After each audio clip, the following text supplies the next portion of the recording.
안녕하세요. 김성호 형제님 말씀 들으니까 정말 힘이 있죠? 저희가 만나본 그리스도인 중에서는 가장 깨끗한 양심으로 물질을 초월해서 주님을 실생활해서 삶을 이루신 형제를 보면서 참 이렇게 참 힘차게, 정말 이 형제님은 항상 뱅것이 웃으면서 말씀을 하잖아요.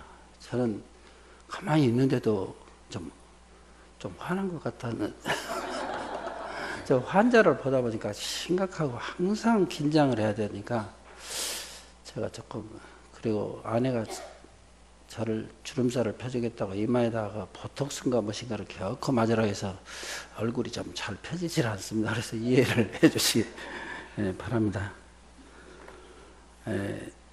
김성호 형제님 말씀이 능력 있고 힘이 있는 것은 이 말씀이 자기 실생활에 젖어들면서 삶이 되기 때문에 그 삶을 이루신 말씀이 육신이 되어서 우리 가운데 임하신 주님처럼 말씀이 그 안에서 생명이 된 그 삶이 뒷받침되기 때문에 우리에게 힘이 있는 것으로 주님 앞에 분별이 되죠. 창세기 1장 몇째 날에 빛을 만드셨죠? 첫째 날에 빛을 만드셨죠. 그리고 풀과 종류대로 씨 맺는 채소와 종류대로 씨가 진 열매 맺는 나무, 이것을 몇째 날에 만드신지 아시죠? 몇째 날? 첫째 날을 빛을 만드시고 몇째 날에 열매 맺는 과실과 풀과 채소를 만드셨죠? 셋째 날. 잘 알으셔야 돼요. 우리 먹는 배추 있죠? 이건 무엇을 먹고 이 배추가 나락에 익습니까? 무엇을 받아서? 햇볕을 받아서 나락이, 복숭아와 사과가 익죠? 그것은 첫째 날에 만든 빛으로 만들어졌습니까? 몇째 날? 넷째 날에 만든 하늘의 태양으로 우리가 육신의 양식을 먹게 됐습니다. 이 껍질은 공기 중에 있는 아무 우리가 소용없이 내뱉어버린 탄산가스하고, 과학을 배우는 다르죠. 물속에 물을 빨아들여서 탄산가스하고 물을 보태서 엽록소라는 것을 통해서 햇볕을 받아서 CHO라는 우리가 먹는 양식을, 유기농을 하나님께서 만들어 주십니다. 그래서 이것은 저 하늘에 보이는 이 태양 때문에 빛이, 그래서 우리가 에너지를 봐서 힘을 쓸 수 있는 거예요. 물과 성령으로 나지 않는 자는 하나님의 나라를 볼 수 없다 했는데, 우리 영의 양식은 첫째 날에 주신 하나님의 말씀이 우리 아무 쓸데없는 자였죠.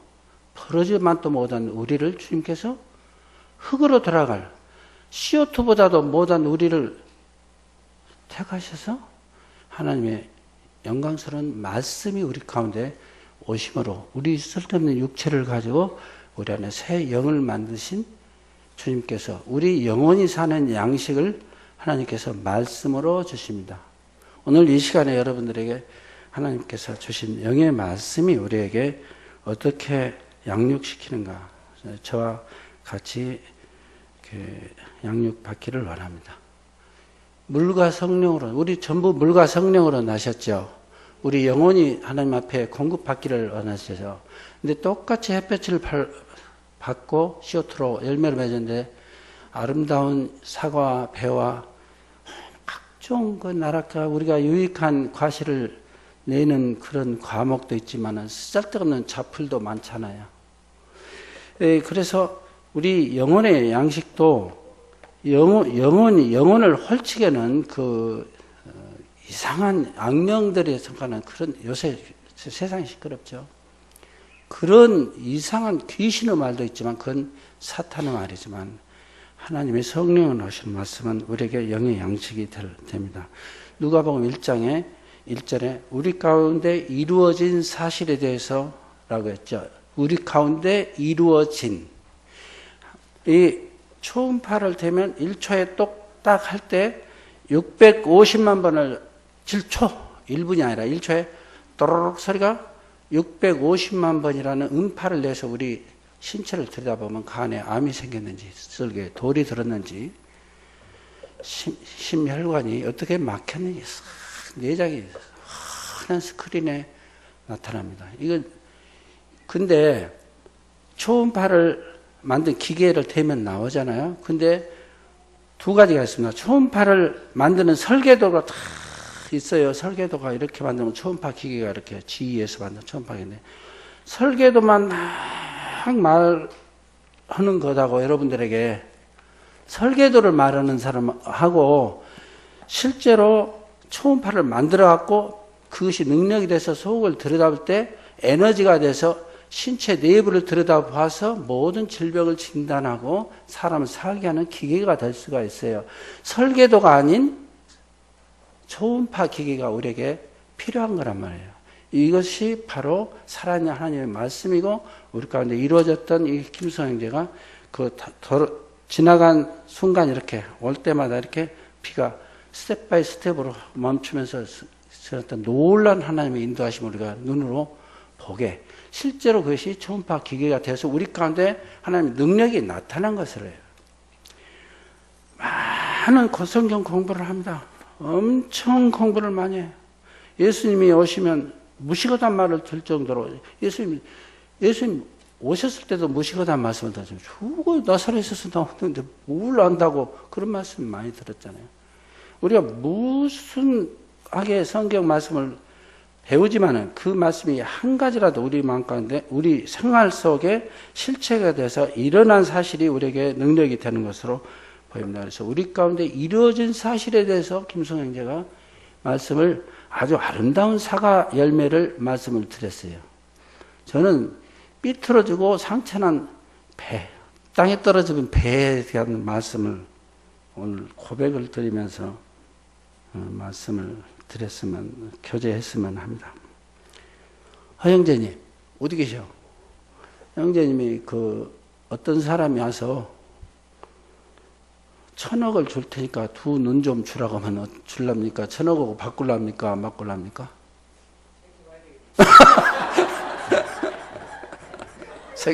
두 눈하고 1,000억을 생각을 저렇게 이제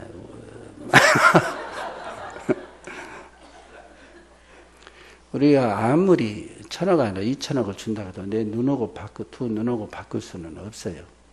눈은 그렇다 치고 우리 가운데 두 발을 좀 주면 500억을 준다면 두 발 주고 500억 받는 사람이 많이 있을 거예요. 실제로 그러잖아요. 자기 신체를 팔아먹는 사람이 있으니까.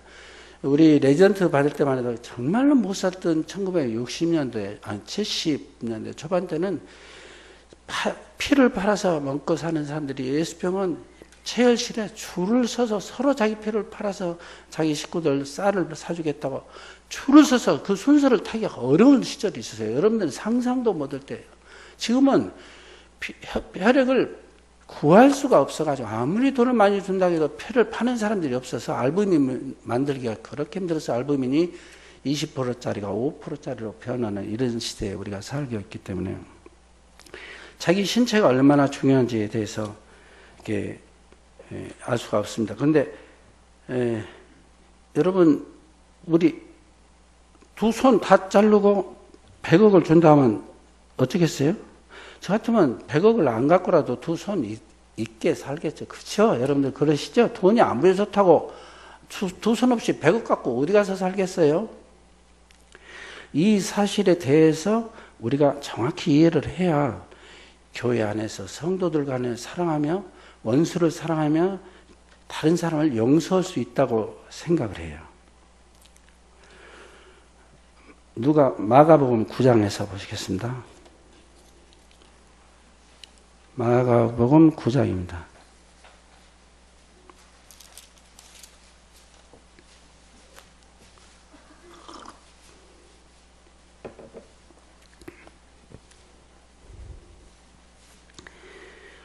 42절입니다. 또 누구든지 나를 믿는 이 작은 자들 중 하나라도 실족하게 하면 차라리 연자맷돌이 그 목에 매여 바다에 던지는 것이 나으니라.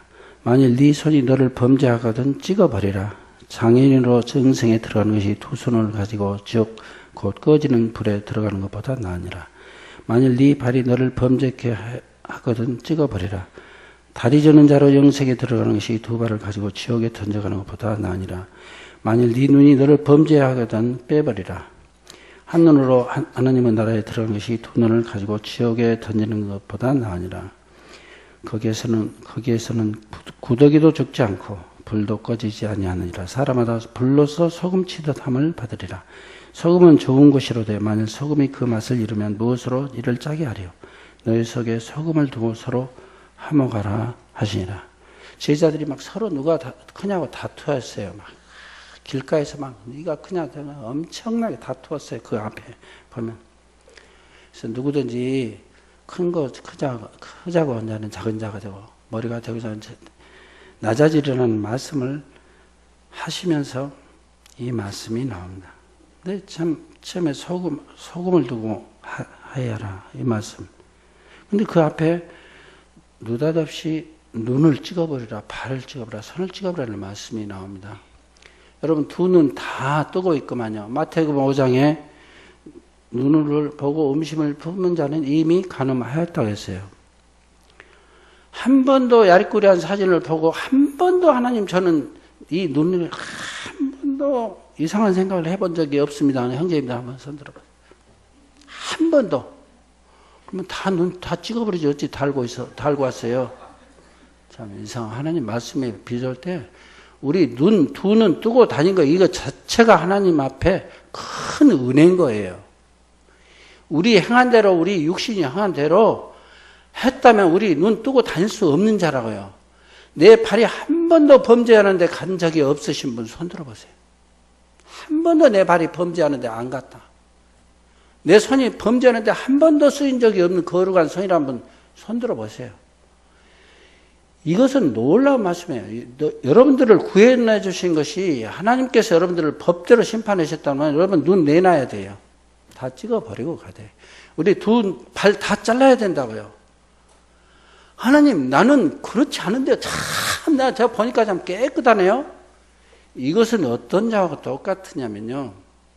이런 말씀해도 내 눈으로 한 번도 범죄한 적이 없는데 손은 발로 한 번도 범죄한 적 없는 자들이 바리새인 유대인들이었어요. 마태복음 5장에서 쑥 산상보험을 하고 나타날 때 주님께서 내려오실 때 신의 산에서는 하나님의 거룩하신 10계명 10가지 계명이 내려올 때도 이 새끼줄을 타고 그 속에 들어오면 다 죽었어요. 하늘에 빽빽한 구름이 차고 흑암이 천둥이 치면서 저주 가운데 10가지 계명이 나왔는데요. 이 희미한 거울로도 유대인들이 볼 때 살아남을 자가 없어서 죽임을 당했는데 그 희미한 거울로 나는 괜찮지요 하던 자들이 유대인들이었어요. 마태복음. 그래서 주님께서 이 회칠한 무덤들이 다 하나님 앞에 나는 괜찮다고 할 때 나는 저기 있는 죄인과 세리와 같이 하나님을 감사합니다 할 때 더 맑은 거울을 유대인들에게 비춰주신 거예요. 너는 율법에는 간음하지 말라 했지만은 눈으로 음식을 품은 자는 이미 간음하였다고 보여버린 거예요. 탐심을 가지고 이미 도둑질을 해버렸다고 하시는 거예요. 손을 찍어버리라고 발을 찍어버리라는 엄중한 말씀이 나오시고 마지막에 그러므로 하늘에 계신 너희 아버지 온전하신 바와 같이 너희도 온전하라고 말씀하세요. 이 말씀 앞에 하나님같이 내가 온전한 인간이 어디가 있겠습니까? 딱 산에서 내려오시니 누가 제일 먼저 주님 맞으셨죠? 맞았죠? 생각 안 나요?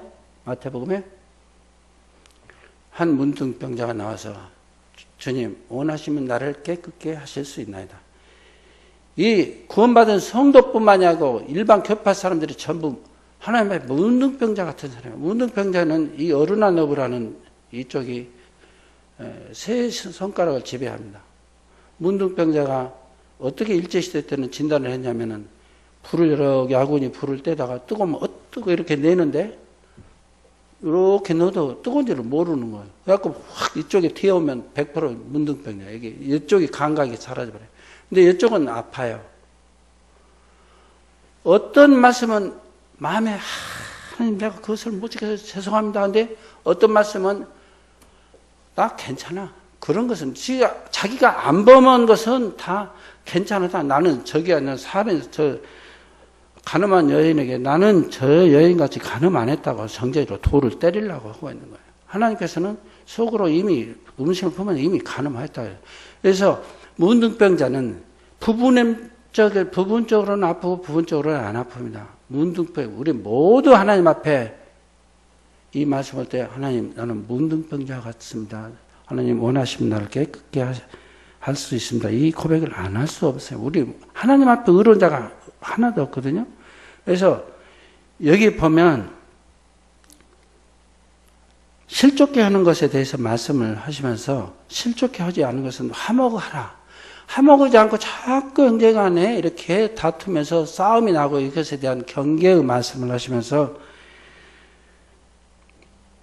눈을 찍어버리라. 네가 지금 살아있는 것이 이 하나님의 은혜다는 거예요. 그 주님의 은혜로 구원을 받은 자들이 누구를 용서를 못하겠냐 그 말이에요.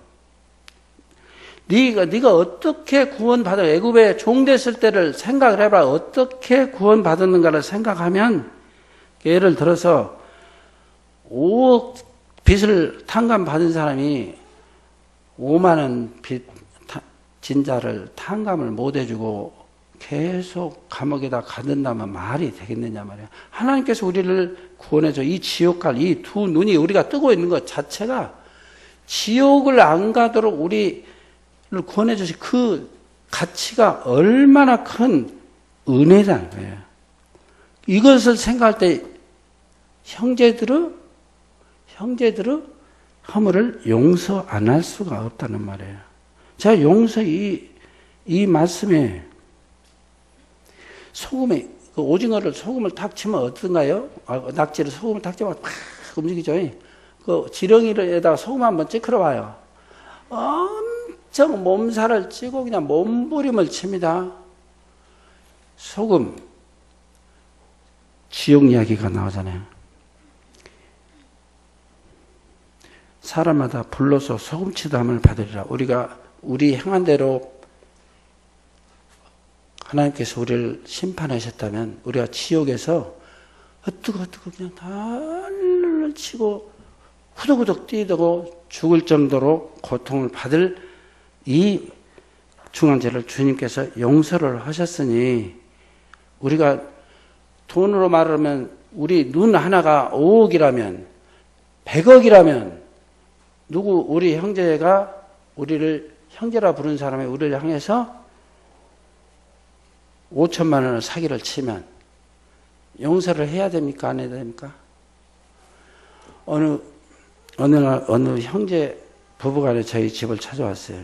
형제님, 우리 온 가족이 형제님을 통해서 구원을 받고 은혜를 갚으러 왔습니다. 얼마나 감사합니까? 해외 선교도 같이 갔다 온 형제님이죠. 고맙습니다. 주님이 하신 일이죠. 근데 제가 은혜를 갚으러 왔는데 참 좋은 기회가 있어서 형제님에게 이렇게 투자를 하러 왔습니다. 근데 어떤 형제님이 참말로 하나님을 경외하고 성도를 사랑하는 형제님이 부도를 당했을 때 2억 5천을 요청을 했을 때 하나님 앞에 어떻게 받을지 상환할지 안 받을지 그냥 줄지 아무 조건 없이 아내하고 상해서 현장에서 2억 5천을 송금했습니다. 정말로 깨끗한 마음이에요. 우리 아내도 그 형제님은 우리 마음속에 그 형제님이 주님을 어떻게 뜨겁게 사랑하는지 우리 알잖아. 근데 저렇게 어려움이 들었으니 여보 어떻게 할까? 그 형님 바로 보내세요. 그래서 당일로 송금을 해드렸어요. 그 형제님이 아주 엄청나게 고생을 하다가 어느 날 전혀 생각을 하고 있지 않았는데 돈을 원금을 가져와서 죄송합니다. 이자는 못 되고 원금이라도 가져왔습니다. 그래서 이건 받을 생각도 안 했는데 가지고 온 거예요. 실제로 하나님 앞에 사실입니다. 믿습니까? 정말 이 사실입니다. 하나님 앞에 전혀 생각을 해본 적이 없어요. 근데 느닷없이 갖고 온 거예요. 아, 하나님이 또 참, 저 형제님도 잘 해결해 주시고, 이 물질도 그냥 없던 것을 했는데 가져왔다. 그래서 이것은 그냥 주님께서 다시 돌려주셔서 이것을 딱 그 차에 형제님 은혜를 갚기 위해서 다른 형제님이 이렇게 좋은 투자처가 있으니 한 4억 정도 투자를 하면 20억 내지 30억은 뭐 금방 된다고 그래요.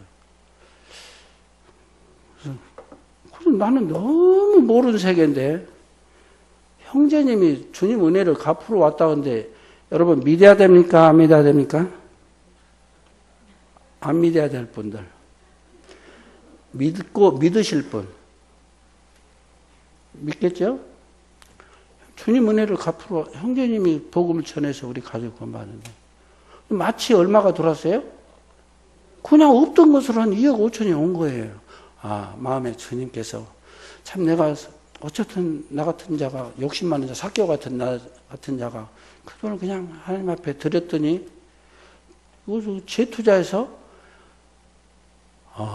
2배가 가득하게 뭔 일이 생각나죠?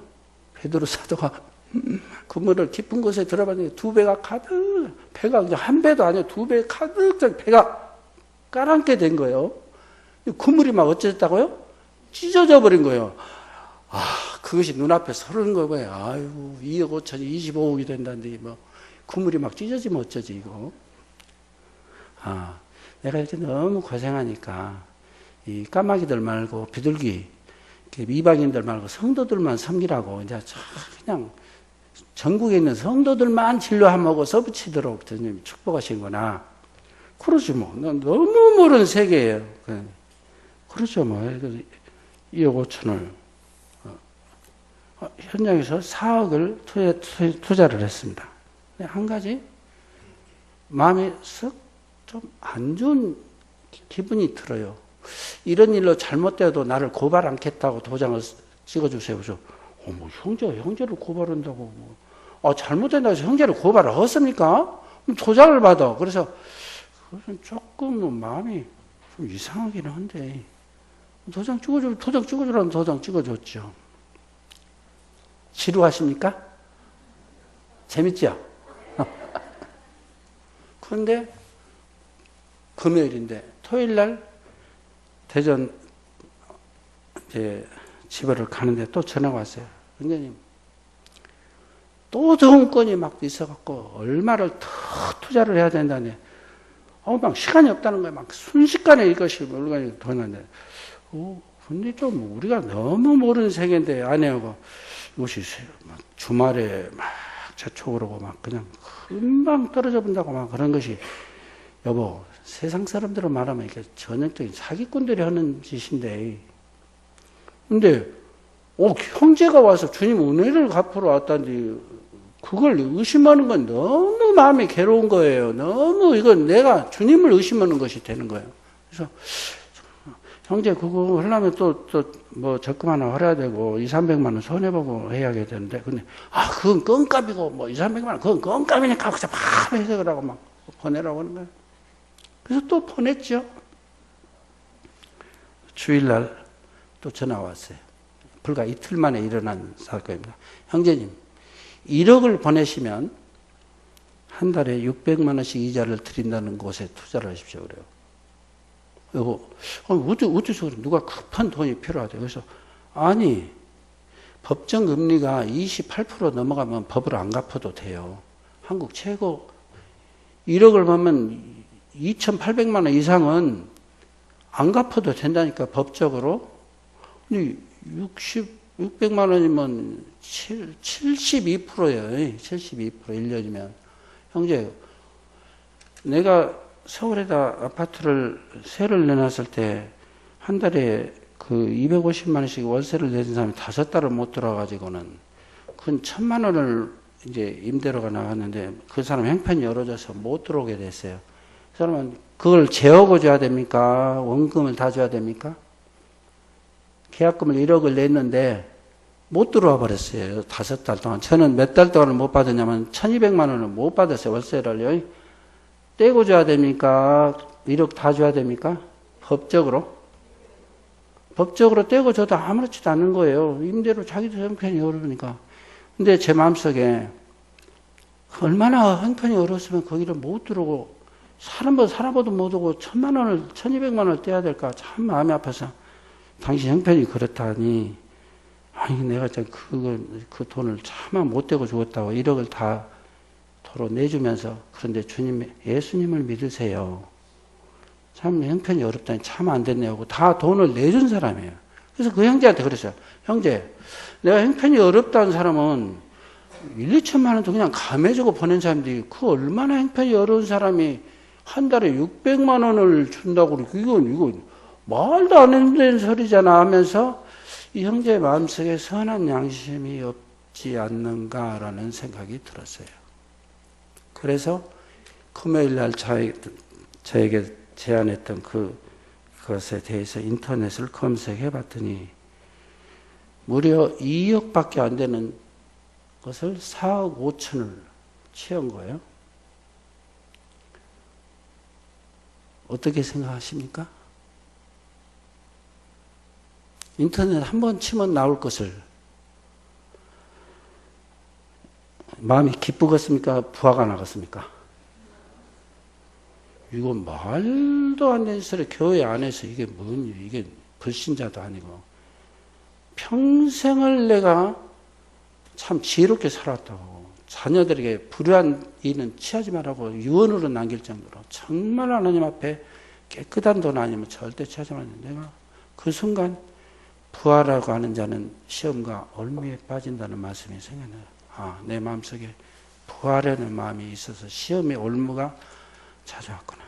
그 다음 주일에 이제 스위스 동서하고 아름다운 여행을 가려고 마음이 들떠 있는데 그냥 마음이 심란해서 그냥 부하가 나는 거예요. 그냥 저녁 내 이제 아내하고 이제 이 성질이 제가 급하잖아요. 이런 검찰을 불러서 계약 자기를 고발한다고 도장을 찍어가 이건 1억짜리를 3억에 팔면 법적으로 계약 아무리 해도 무효인 거예요. 그건 검찰의 사기라고 돼버려요.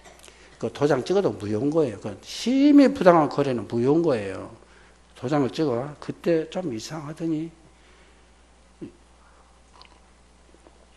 검찰을 불러서 이 친구를 그냥 당장 잡아 넣어버리겠다고 막 부하가 나서 저녁 내 잠을 못 자거든요. 2억 5천을 그냥 이틀 사이에 그냥 단돈 500원이라도 잃어버리면 짜증난 거예요. 그냥 쓰고 오는 것은 몰랐는데 잃어버리면 화나는 거예요. 저녁 내 한데 이 형제를 이제 정말 제주도 협조에다 땅을 현지 장로 형제라 그래서 땅을 하나 샀는데 형제 장로에서 얼마나 믿고 샀겠습니까? 2억에? 근데 그 다음 주에 가서 보니까 1억짜리를 2억에 팔아먹은 거예요, 저한테. 그때도 당했는데 그 형제는 출교를 당했어요, 이제. 그러니까 형제라고 이야기를 하죠. 그럼 교회 안에서 이거 뭔 일이냐고 말이에요. 저녁 내 화가 나서 이 형제에 대해서 어떻게 내가 이 형제를 징계를 할까? 교회에 가서 이야기를 할까? 경찰에 고발을 할까? 저녁 내 화가 났는데 새벽쯤 주님께서 이 말씀을 주셨어요. 소금은 좋은 것이로되 만일 소금이 그 맛을 잃으면 무엇으로 이를 짜게 하려? 너희 속에 소금을 두고 화목하라. 소금을 두고 화목하라는 말씀이 무슨 말씀입니까? 이 소금은요, 우리가 지옥에 가서 구원받지 않고 지옥에 가서 우리가 부더기도 저니까 소금에 48절에 보시겠습니다. 거기에는 구더기도 죽지 않고 불도 꺼지지 아니하는데 사람마다 불로써 소금치다 하면 받으리라. 우리가 구원받지 않았으면 이런 형편이 됐겠죠. 얼마나 괴롭겠습니까? 아프다가 죽어버리는 병이 두 가지가 있습니다. 화상. 이것은 너무 아프면 아프다가 통증내서 죽어버려요. 췌장염 아프다가 죽어버려요. 화상이 1도 화상이 더 뜨겁고 아프겠습니까? 3도 화상 확 되어버린 것이 더 아프겠습니까? 1도, 3도 확 되어버린 거예요. 3도가 더 아파하잖아요. 다 타버리면 안 아파요. 신경이 다 타버리니까. 살짝 데친 거, 이거 미치게 쓰리고 아픈 겁니다. 일도화상이 제일 아픈 거예요. 몰랐죠?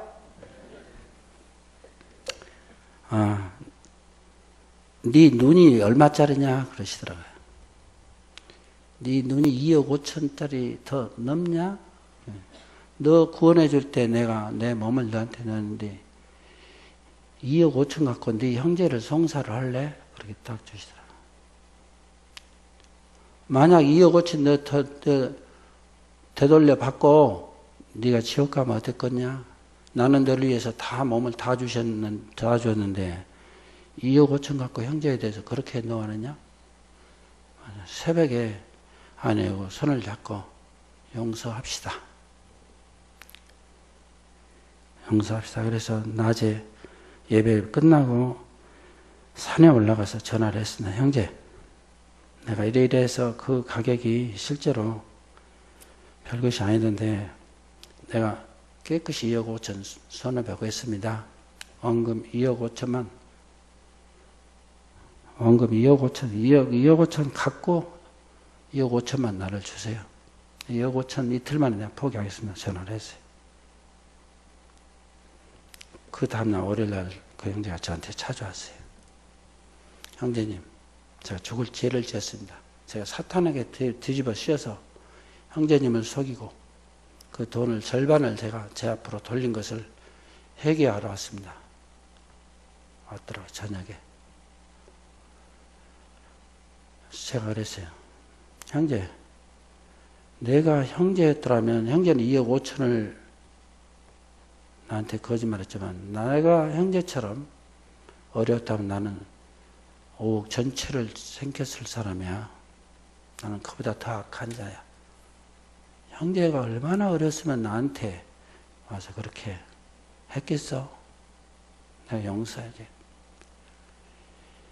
교회 가서 전부 간거하고 자백하고 있다 해서 하지 마세요. 절대 교회 가서 이야기하지 마세요.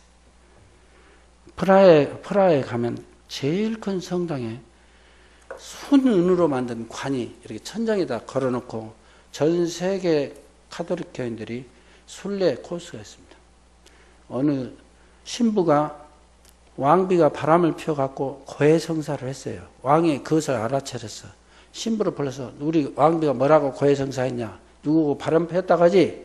고백해. 그러니까 저는 하나님께 그 고백을 누구든지 범죄한 행제가 있으면 고문해 보고 들으면 용서하고 안 들으면 한 형제를 증참해서 말해보고 그래도 안 들으면 교회에서 말하고 그래도 안 들으면 어쩌라 했죠? 출교해서 이방인과 같이 여기라고 했죠. 근데 우리 모임에서 이 원칙이 잘 안 지켜지는 것을 많이 봅니다. 장로 형제님한테 가서 자기 죄를 자백했어. 어떤 자매가 울산에 가서 군산에 있던 자매가. 그러니까 너무나 죄에서 벗어나고 싶어서 울산까지 간 거예요. 이제 청년에게 이제 출퇴근하다 정이 들었거든. 아까 그냥 결혼하기 위해서 청년 오니까 둘이 불러서 물어보니까 이렇게 됐다고 하니까 이제 청년은 구원받기 위해서 이제 결혼하려고 욕심을 교회를 나오는 거야. 복음을 시내도 결혼하려고 한다고 전 침례도 안 줘. 그게 자매가 괴로워서 떨어져 있겠다고 이제 참 그리스도는 영접될 때까지 내가 애갓집에 가 있겠다고 울산에 가 있는데 장로님들 보니까 군산 처녀가 와 있거든. 와서 자꾸 물어본 거예요. 왜 왔냐 그러니까 이러한 일이 있어서 여기 왔다 그러니까 현장에서 전화해가지고 강대상에서 출교를 선언을 했어요. 이건 정말로 아니라는 생각이 들어요. 그 가톨릭 신부는 왕이 네가 안 불면 너는 죽어 해도 저는 하나님 앞에 불 수 없습니다. 그 왕비가 하나님 앞에 한 말씀을 내가 사람한테 할 수 없습니다 하고 목숨을 잃었어요.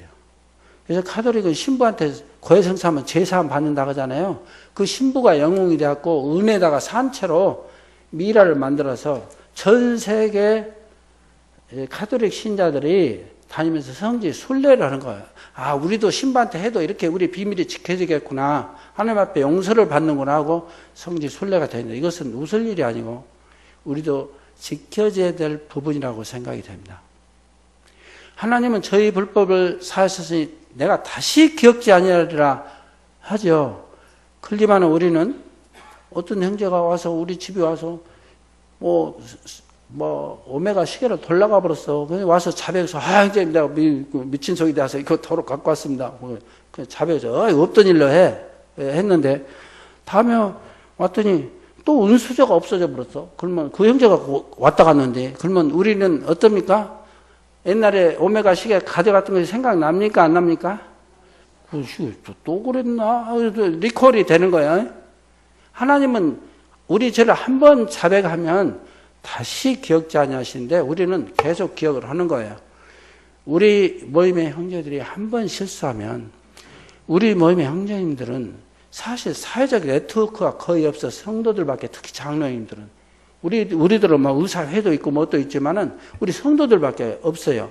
다윗왕도 실수를 하는데 어느 형님이 사탄이 덫을놓으면 베드로 사도도 넘어지는데 안 넘어질 수가 없는 성정을 가진 우리인데 한 번 실수하면 하나님은 용서해도 우리 성도들은 절대 용서하지 않습니다. 단에 세우면 뭐라고 하는 거예요. 저 형님 어쩌고 과거를 계속 들이키면서 하나님은 용서했는데 하나님보다 더 위대하신 분들이에요. 우리가 성도들 하나님보다 더 깨끗해. 저 형제는 안 된다고. 왜? 옛날에 실수했으니까. 그래서 우리 앞선 형님들이 진짜 불쌍해요. 정말로 행여라도 옆길로 털썩 빠지면 인생이 다 끝나버린 거예요. 그냥 뭐 자녀 문제, 후유증, 연금 하나도 들어주지 않고는 앞서서 온전한 행동만 원하는 거예요. 자기들은 엎어졌다 넘어졌다면서. 장로님도 우리하고 똑같은 성정을 가진 사람들이에요. 우리가 그걸 알으셔야 돼요. 그런 부분들을 우리 모임에서도 좀 누구 어떤 형님 한 번만 실수했지만 다시는 용서하지 않잖아요. 그죠? 다윗왕은 하나님께서 그에 합당한 징계를 하신 뒤에 다시 왕으로 세우셨지만 우리는 절대로 우리 모임에서 용납을 하지 않습니다. 그래서 그 형님한테 교회에서 절대 이야기하지 마라. 당신하고 나하고만 그냥 끝난 것이다. 하나님이 그래서 내가 아우라고 한다. 내가 아우라고 내가 앞으로 형님이라고 하지 말고 형이라고 해라. 용서를 했습니다. 그래서 주님께서 마을로 제자들을 보내시면 너희를 세상에 보내는 것이 양을 이리 가운데 보내준 것 같다 하시고 너희들이 세상을 살면서 비둘기처럼 순결하게 또 뱀처럼 슬기롭게 살으라고 하셨어요. 근데 구원받은 성도일지라도 사탄에게 쓰임을 받으면 안 되는 거라. 그건 금방 무너지는 거라고요. 주님이 사랑 덩어리신 주님께서 바리새인들의 외식을 그렇게 싫어하셨습니다. 화해스전자 바리새인들이요, 독사의 자식들아, 네게 애비 마귀에서 났다. 너희들은 해치라 무덤이라. 입은 열린 목구멍이 엄청나게 그들을 싫어하셨어요. 그렇지만 바리새인들에게 절대 채찍을 들지 않으셨어요. 말씀을 하셨어요.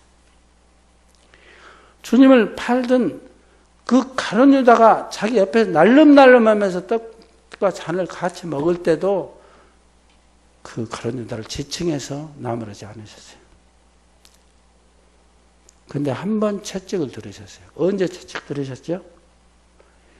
성전에 가니까 물건을 팔고 막 성전을 막 비둘기 팔고 성전을 기도하는 집을 장항도 구려 돈을 경건의 도구로 사용하는 이들을 향해서 채찍을 들어서 쓸어버리셨어요. 우리 한 가지 지혜를 알으셔야 돼요. 가만히 살펴보세요. 지금 세상은 난리를 치는 우리나라를 뒤흔들고 있는 모든 사건, 유병헌 사건, 과거 전도관 사건, 모든 것들이 뭘로 연관되어 있죠? 물질로 연관이 되어 있어요. 결국은 근사한 말씀을 해놓고 영생이니 뭐니 해놓고는 돈을 빨아들여요. 그 특색입니다. 그리고 한 사람이 나타나고 둘째 돈을 받아들이네요. 우리 모임에서도 삼가 조심할 것은 교회 안에서 장사하고 교회 안에서 경건을 이익의 재료로 삼는, 교회 안에서 상거래는 하나님이 용서하지 않으세요. 요사이 어떤 자매가 미국 오바마 대통령이 먹고 콜레스테롤이 좋아져 버렸다고 저한테 왔어요. 그래서 저한테 강의를 하는 거예요. 그래서 자매님, 제가 의학 박사하고 전문의사거든요. 저한테 가르치지 말고요.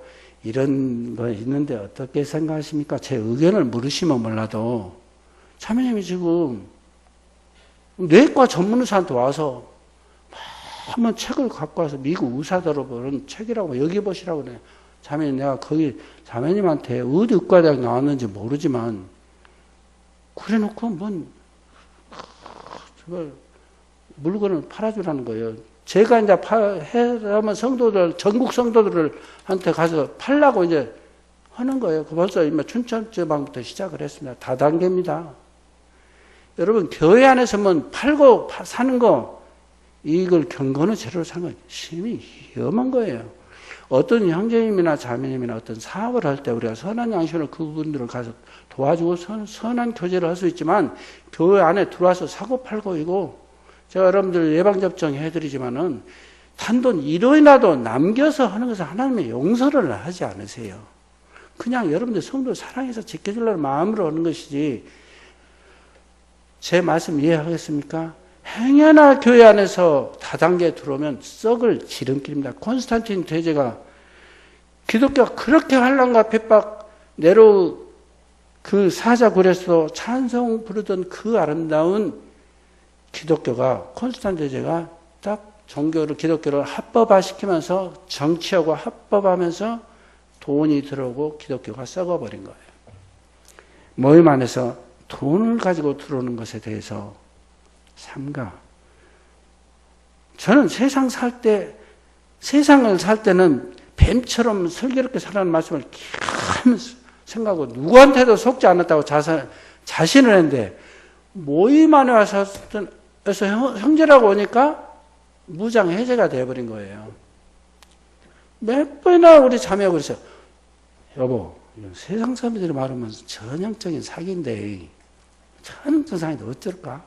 믿을까 말까. 근데 자매가 괴로운 거예요. 이제 안 믿자니 그 연결 안 믿으면 우리가 주님을 의심하는 것 같아. 그래서 들어갔던 것이 이렇게 됐어요. 여러분, 형제 자매들이 용납할 수 없는 행위를 할 때 용서할 수 있는 지름길은 소금을 두고 화해하는 거예요.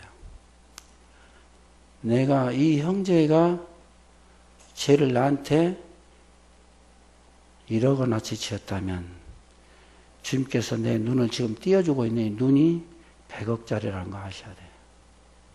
알으셨어요? 여러분, 눈 뜨고 있죠, 지금? 눈 뜨고 천국 가시죠? 감사하죠? 주위에 있는 형제 자매가 누가 잘못한 것이 있습니까? 용서하세요. 용서해. 근데 우리 모임에서 제가 느끼는 것은 뭐냐면요. 그 예배당에 오다가 누가 두드러 패갖고 갈비뼈가 부러져 버려서 세대나. 근데 그 사람이 와서 미친 소리 그랬다고 막 용서해주라고 제발 고발하지 말라고. 나는 내가 갈비뼈가 3개가 부러졌는데 용서해주라고. 용서해주라면 그래도 용서 안 하겠다는 분이에요. 용서하시겠다는 분. 용서할 분이 왜 이렇게 적어? 용서해야죠. 믿지 않는 자들이 우리에게 악행을 하면 우리는 참 그리스도인 마음으로 너그럽게 용서합니다. 근데 교회 안에서는요, 용서를 안 해요. 성도들 간에는 용서 안 합니다. 참 이상하더라고요. 뭐 말 한마디 잘못했다고 서로 용서를 하는 거 갈라지고요. 넘보듯이 하고요. 어저께까지 형제 자매하더니 뭔 분별이 틀렸다고 막 서로 막 등을 지고 깨지고 막 찢어지고 왜 그런지 모르겠어요. 성도들 간에는 정말로 용서를 안 해요. 그것을 어디서 답을 찾았냐면요.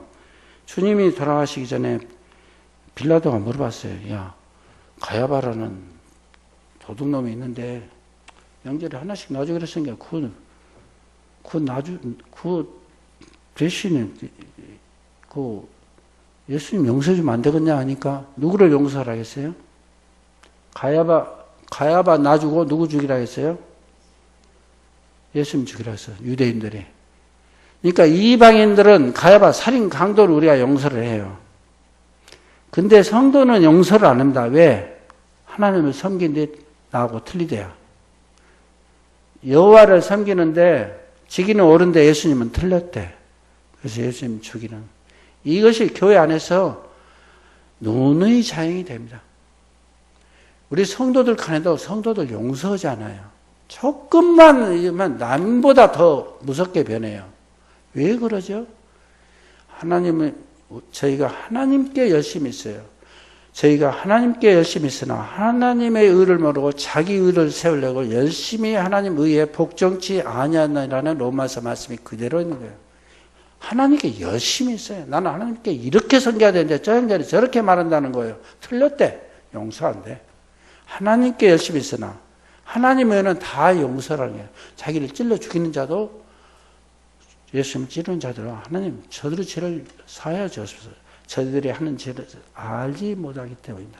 주님은 위대하신 분이에요. 아니 어느 교회 한 청년이 자기 애가 엄청 사랑스럽겠죠.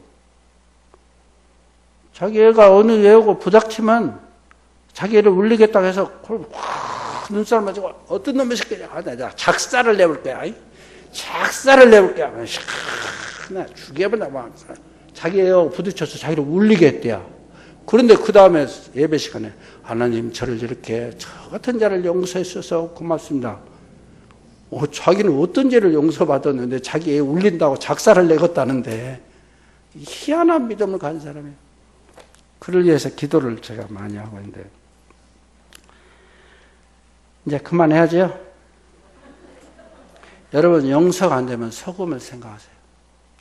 소금 생각하면 어떤 것도 다 용서가 됩니다. 그때는 우리가 사실 부학 안 하고 잠 못 자고 억울로 이루 말할 수 없는 배신감 때문에 치를 떨지라도 성령님께서 용서를 안 하면 마음에 근심하게 해요. 네가 그러느냐? 용서를 안 하면 괴로운 거예요. 성도를 미워하면 괴로워지는 거라고요. 너무 많이 썼죠? 할 말씀은 많사오나 다음 기회로 미루고 기도하겠습니다. 아버지 하나님 감사합니다. 저희들이 마땅히 저희 눈을 찍어버리고라도 불타는 구더기도 죽지 않는 소금에 치듯 몸부림칠 수밖에 없는 지옥에 갈 수밖에 없는 자들이 온데 주님께서 저희들을 용서하시고 서로 화목하라고 말씀하시니 옆에 있는 성도들과 화목하게 하시고 좀 주위 이방인들과 화목하게 하시고 할 수만 있으면 모든 사람과 화평하게 지내라는 주님의 말씀을 받잡고 주님 다 함께로 원합니다. 제가 참 주님 앞에 온전치 못해서 만삭되지 못해서 태어난 좀 불과 같은 불의한 자인 줄 주께서 아십니다. 주님 저희 삶을 통해서 주님께서 영광 받으시고 주님이 승리하시면 저는 이렇게 악한 자라는 것을 참 밝게 내게 주셔서 주님만이 사모할 자이시고 하늘 아래 주밖에 누가 있으려 땅 아래 나에게 사모할 자는 주밖에 없나이다라는 시편 기자 말씀대로 주님만이 저희들이 소망이 되시며 사모할 자이시며 주님만이 저희들에게 희망이 된 것을 고백을 드립니다. 저희 모든 성도들이 뜨겁게 사랑하며 주님 다 함께 원합니다. 우리 주 예수 그리스도의 정리하신 이름으로 아버지 하나님 앞에 감사와 기도드렸사옵나이다. 아멘.